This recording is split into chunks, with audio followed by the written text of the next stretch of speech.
It was one of those afternoons that made everything feel lighter. Sunlight spilling across cafe tables, the smell of roasted coffee beans, the kind of laughter that only happens with someone who's known you for years. Camilla and I hadn't seen each other in months, and for a while, it felt like no time had passed. We talked about work, about family, about nothing and everything. And then, out of nowhere, she said it. So casually, it almost didn't register. "I'm glad you and David worked things out after that other woman." My world stopped mid-sip. For a second, I didn't even blink. I just stared at her, smile glued in place, while my heart began pounding so loudly I could barely hear the chatter around us. "What? What other woman?" I asked, trying to sound amused, like I was in on some joke. But she froze. Her face fell. "Oh God, Nora, I thought you already knew," she whispered, her spoon still in midair. The cafe suddenly felt smaller, the air thicker, the laughter from other tables distant and hollow. She stumbled through an explanation. Something about Ethan's birthday party, about how David had gone alone and said we were working things out after he made a mistake. I remember that weekend clearly. He'd told me he was visiting his parents. I felt the blood drain from my face as I realized he hadn't just lied. He'd rewritten our story. Forgiveness I never gave, spoken as truth. I pressed my shaking hands beneath the table, forcing a smile that didn't reach my eyes. "Yeah," I said softly. "We're fine now." But inside, something cracked open. Camilla kept apologizing, her words tumbling over themselves, but I barely heard her. My mind had already left the cafe, replaying every moment from that weekend. The smell of his cologne when he'd hugged me goodbye, the text he'd sent saying, "Mom made her famous lasagna." Now, even those words tasted like lies. I nodded and pretended to listen, but all I could feel was the slow, nauseating twist of betrayal sinking in. Not from the confession itself, but from realizing everyone else already knew. Everyone but me. When Camilla finally said she had to go, I hugged her, mechanical, rehearsed. Her perfume clung to my jacket, sweet and dizzying. "Take care, okay?" she murmured. I wanted to scream that I was fine, that nothing could shake me, but the truth sat heavy in my chest like wet cement.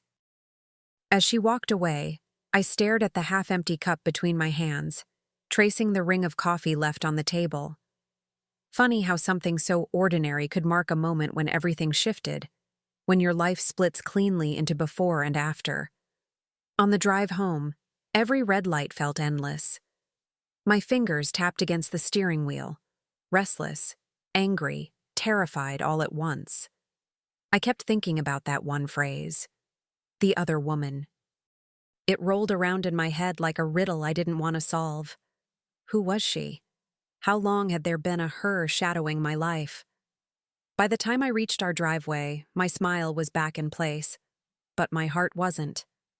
I wasn't sure which scared me more, confronting the truth or pretending I didn't know it existed. When I stepped through the front door, everything looked exactly the same.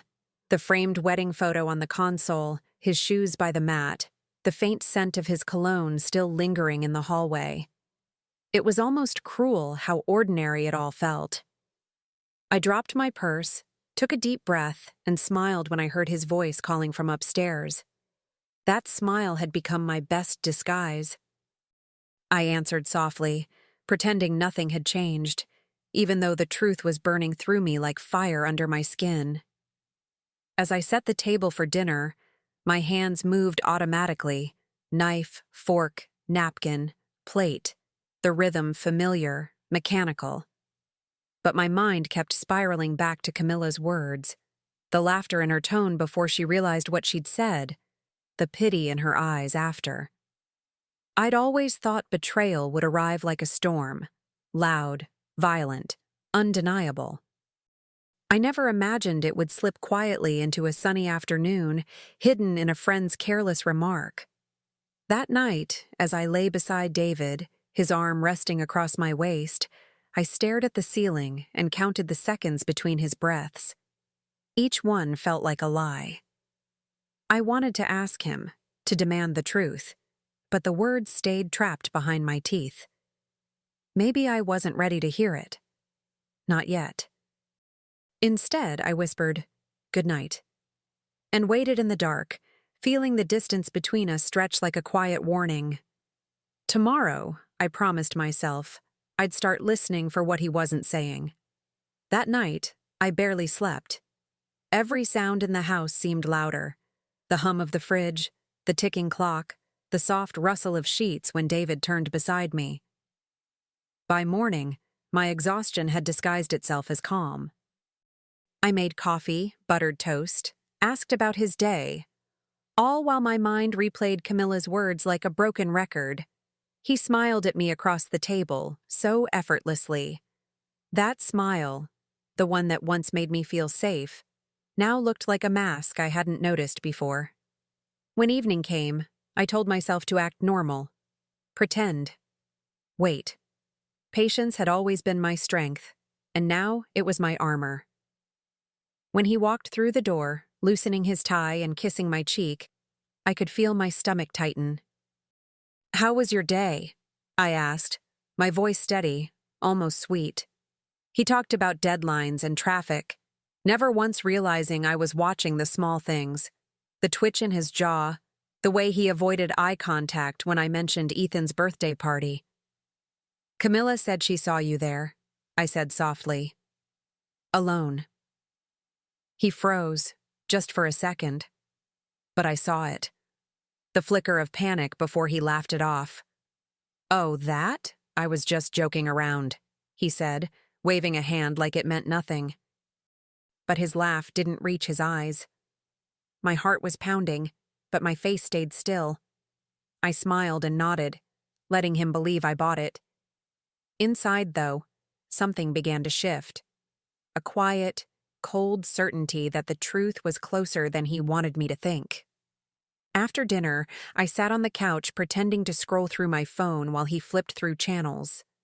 The laughter from the TV felt foreign, artificial, almost mocking. I studied him out of the corner of my eye.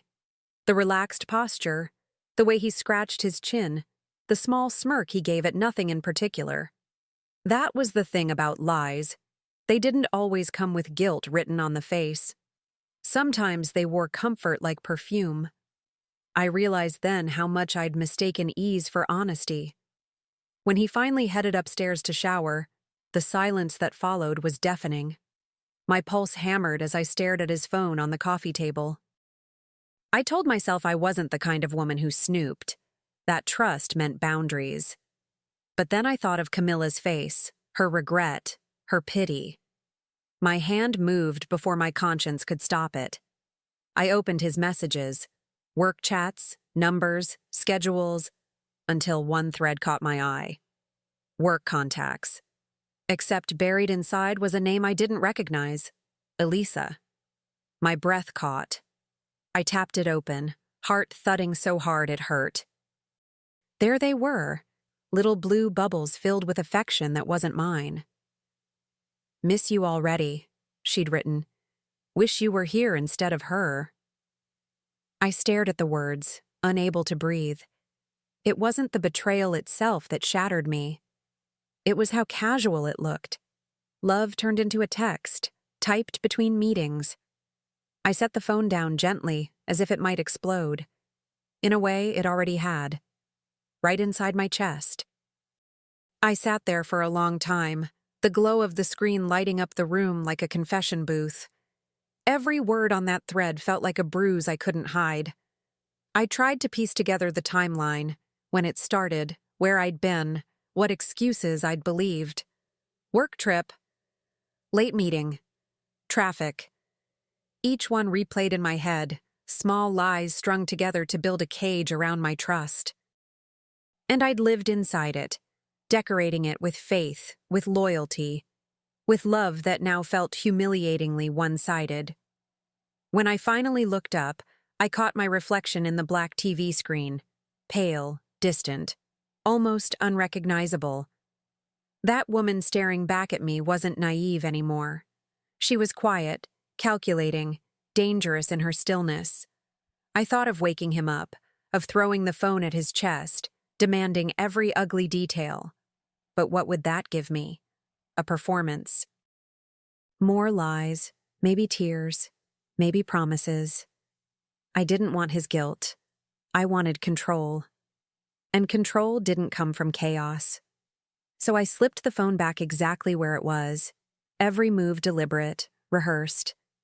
When he came out of the shower, towel around his neck, he smiled and kissed the top of my head. I smiled back. I even laughed when he told me something about work. He had no idea that while he dried his hair, I was memorizing every pattern of his deceit, preparing to turn his perfect little secret into a story he'd never forget. I wasn't going to confront him. Not yet.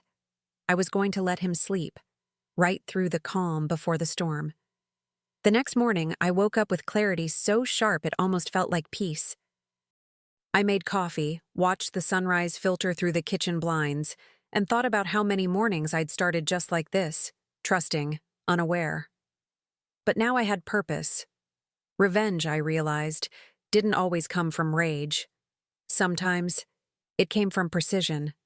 When he stepped out of the shower, humming, phone in hand, I already knew exactly what I was going to do. His little secret would lead him straight into his own undoing. While he brushed his teeth, I took his phone from the nightstand like I'd done it 1,000 times before. My fingers didn't even shake. I opened Elisa's chat and typed, "Dinner tonight? Same restaurant as last time, 7 p.m. For a heartbeat, I wondered if she'd hesitate, if guilt or caution might slow her down. But within seconds, her reply popped up. "Of course, can't wait, love." My chest tightened, not with pain, but with something colder. That word, love. How casually she'd stolen it. How easily he'd given it away. When I handed his phone back, I smiled. "You left this in the bathroom," I said, tone light, harmless. He thanked me and kissed my forehead before leaving for work, completely unaware that his downfall had already begun. As soon as the door shut, I sat at the table staring at the clock. The steady tick-tick-tick filled the silence like applause. Tonight, I thought, he'll walk into the same restaurant where I once waited for anniversaries. Only this time, I'd be waiting for something else entirely. All day I played the part, answering emails, smiling through small talk, pretending to be the same woman I'd been yesterday. But inside, everything had shifted. There was a steadiness in me I hadn't felt in years, like every heartbeat was marching toward one single purpose. Around noon, I sent him a quick text. "My boss scheduled a late meeting tonight. Don't wait up, okay?" His reply came seconds later. "Sure thing. I might just stay home and rest." Rest? The word almost made me laugh. He had no idea what kind of night he was walking into. By 6:30, I was sitting in my car outside the restaurant, engine off, heart steady.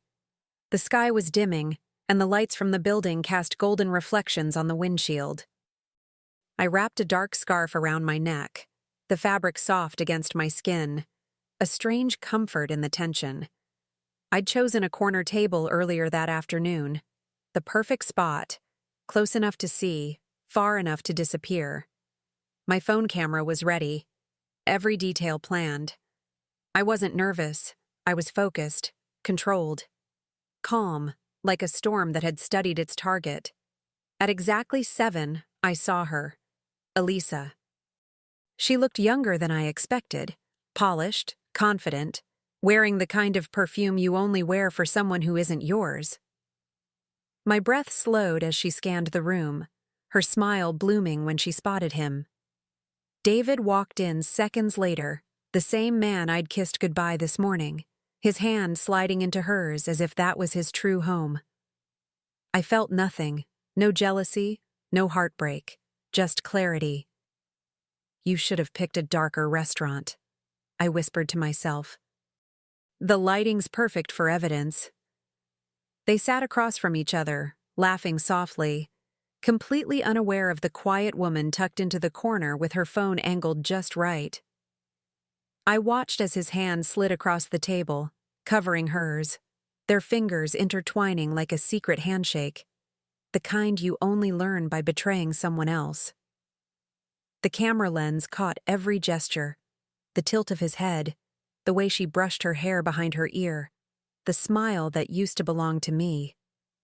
Each second I recorded felt like reclaiming something he'd stolen. Not love, but power. The waiter poured them wine. I zoomed in, steady as ever. A part of me wondered if he felt any flicker of guilt, any pulse of conscience. But looking at him, relaxed and charming, I realized he didn't.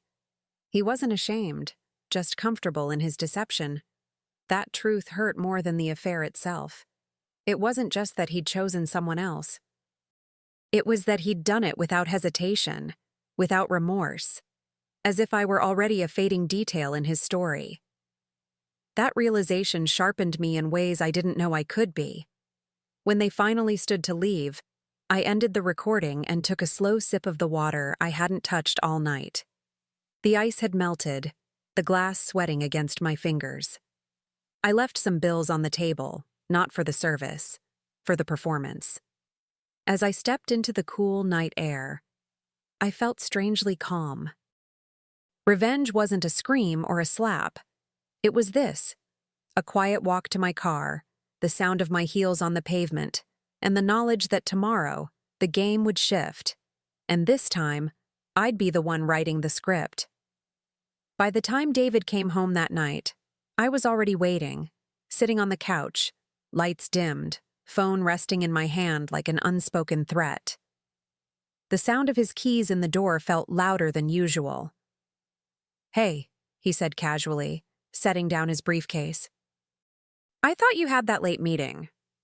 I smiled, keeping my tone light. "I did. It was enlightening." He froze for a fraction of a second, that subtle twitch in his jaw giving him away. "You okay?" he asked, trying to sound concerned. I nodded. "Perfectly." He walked closer, still oblivious to the storm waiting just beneath my calm. "Just watched a movie," I said, lifting the phone. "Want to see the highlights?" I connected it to the TV before he could answer. And then, there it was. Him. Her. The restaurant. The laughter. His hand over hers. For a long, heavy moment, he said nothing. I watched the color drain from his face as his perfect little narrative cracked in silence. When he finally spoke, his voice shook. "Nora, I can explain." I looked at him, really looked at him, and wondered how many times I'd believed those words before. "Then do it," I said quietly. "Explain how you had dinner with your business contact while holding her hand. Explain how I became the woman in your alibi story." He opened his mouth, stammered something about a mistake, but I cut him off. "No, David. The mistake was thinking I wouldn't find out. Everything after that was a decision." My voice was calm, almost gentle. His eyes filled with panic. Mine? With clarity. He reached for me, like he always did when words failed him. A habit that once made me feel safe, now only made my skin crawl. "Nora, please," he said, voice trembling. "You have to believe me." I stepped back, every movement deliberate. "Believe you?" I repeated, almost amused. "After watching you touch her like that? After hearing her call you love?" His lips parted, but nothing came out. I'd seen him lie before, but this was different. He was caught in his own story, drowning in it, still trying to make me his audience. For years, I'd been the one smoothing over his mistakes, turning sharp edges into forgiveness. Tonight I let the silence stretch between us. Cold, unforgiving, honest. He finally sank onto the couch, head in his hands, muttering something about how it meant nothing. I tilted my head. "Nothing?" I asked softly. "You risked everything for nothing?" My voice wasn't angry, it was steady, surgical. Because I knew he wanted my tears. He wanted me broken, begging, emotional. But all he got was calm. And calm terrified him more than rage ever could. When he finally looked up, eyes glistening, I almost pitied him. Almost. "What do you want me to say?" he whispered. I met his gaze. "Nothing," I said. "I've already heard enough lies for one lifetime." I unplugged the phone, set it down on the coffee table, and walked toward the stairs. Behind me, I heard him call my name, once, twice, desperation creeping into every syllable. But I didn't turn around. For the first time in years, I felt the weight lift from my chest. Truth, it turned out, wasn't what broke me. It was what finally set me free. I climbed the stairs slowly, my hand gliding along the railing, each step grounding me in a strange, hollow calm. Behind me, I could still hear him, pacing, muttering excuses, pleading into the empty air.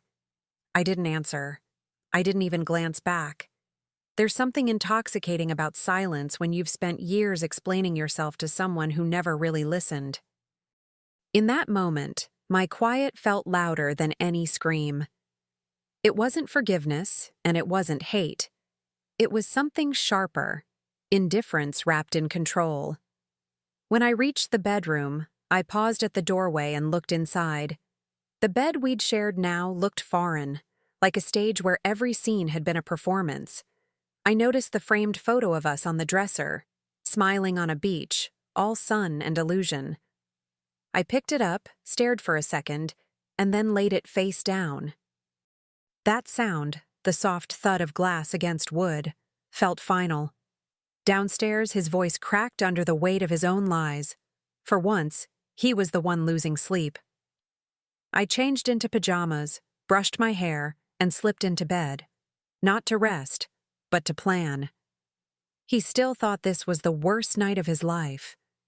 He had no idea it was just the beginning. I stared at the ceiling, listening to the house settle into uneasy quiet.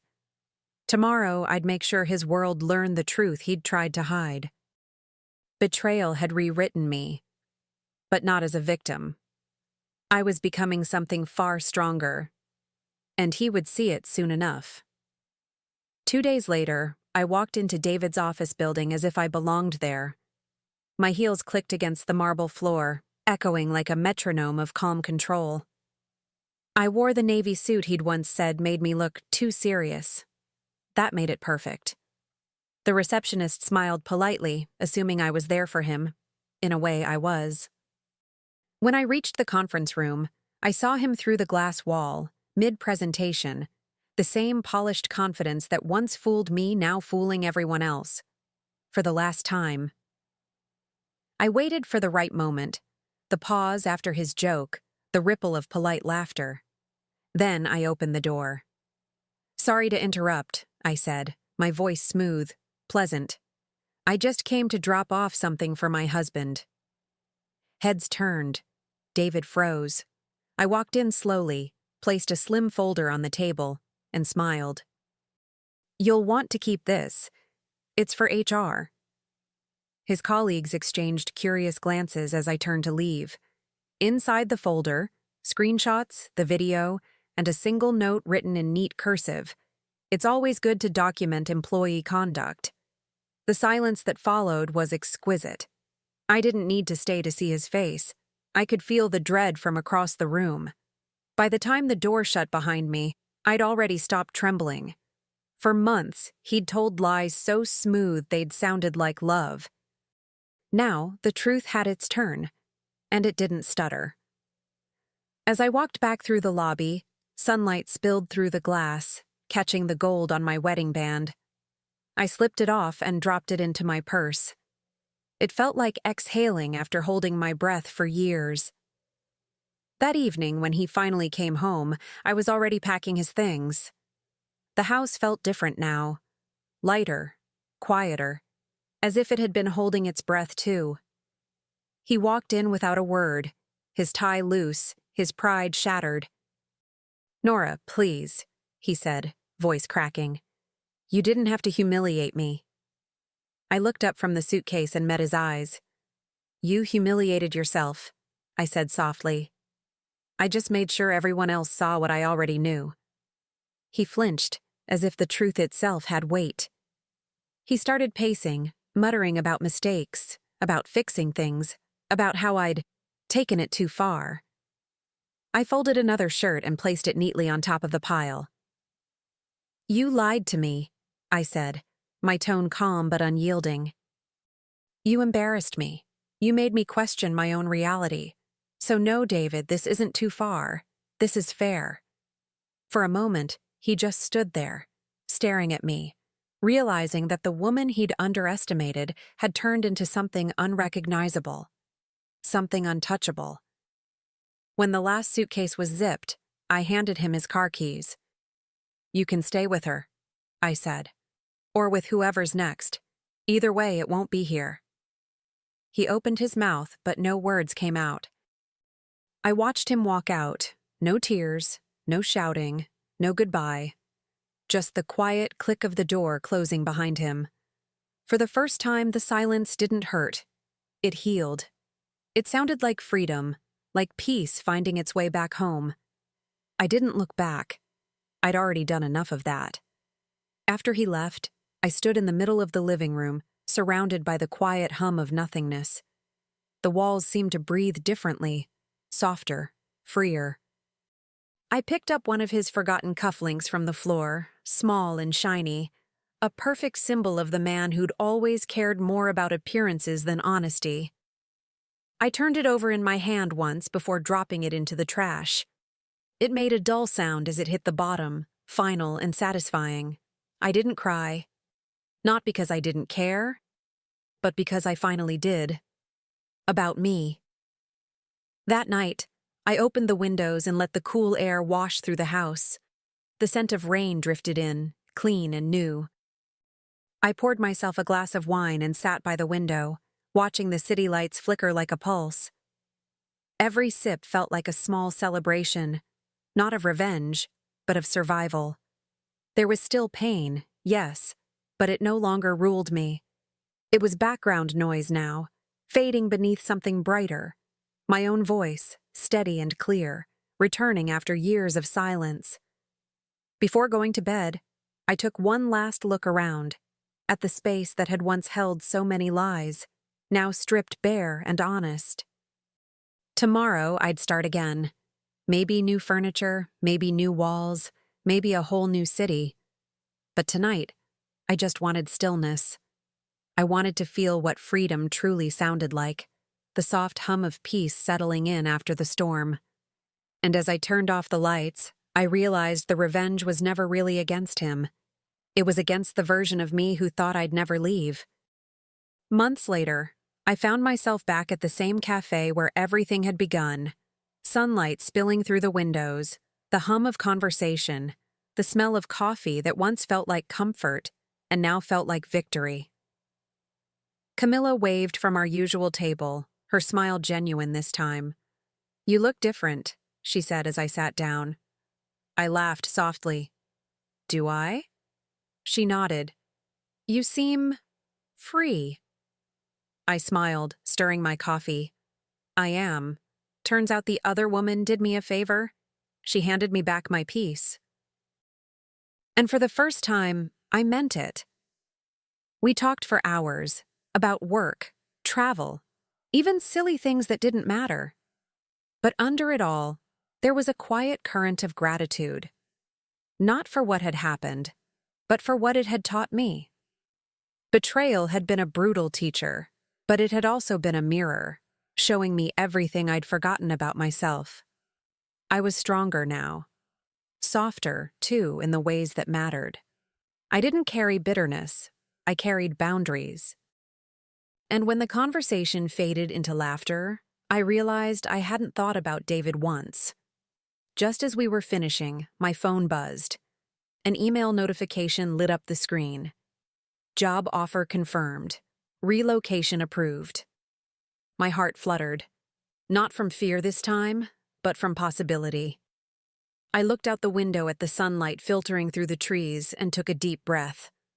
The world felt open again, unruined. As I gathered my things, I thought, he taught me betrayal. I taught him consequence. Then, as I walked away from the cafe and into the bright afternoon, a single thought lingered. Calm, unshakable, true. He made me the woman in his lie. I became the truth that ruined his story.